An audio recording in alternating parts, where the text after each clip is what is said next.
Alright, so you guys want a tutorial on the drop window? Here we go. To build your drop window, you're pretty much going to need to figure out how big of a window that you want to make. Which I kind of just, I don't remember what I cut. I think it was like a 1 foot by 2 foot window. Or 14 by 24, something like that. I didn't make it crazy big because I didn't really want it crazy big. I wanted it to blend. I want it to be a little smaller so it can blend with the pictures.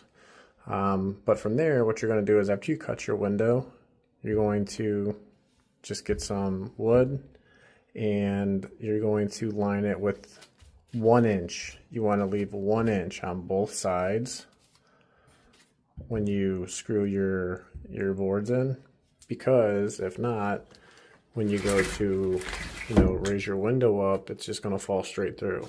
So you want to leave 1 inch on each side all the way around these 3 sides.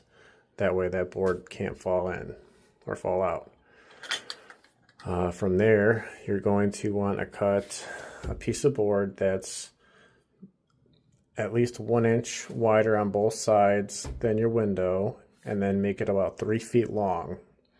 You want it longer because if you make it shorter, you're going to have issues with it falling out of its little pocket. And trust me, it's just going to be a pain in the butt. And not only that, it's not going to be able to drop all the way down. It's only going to go a certain distance. And you're just going to have a tiny little window, and it's only going to drop like that much or something. So you need the board to be at least like 3 feet long. From there, you need a stopper, which I have. I don't feel like unscrewing all of this, but it's just a 2x4.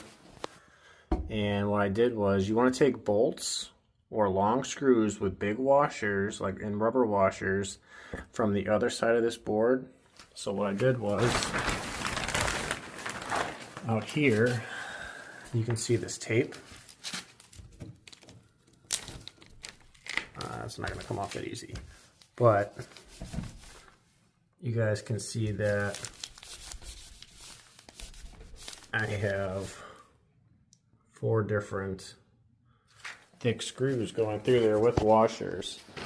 Mainly because if you just put the screws in, from the weight of this slamming down on that stopper, it's going to pull those screws through the board, unless you buy like a really thick board or something better than this cheap plywood.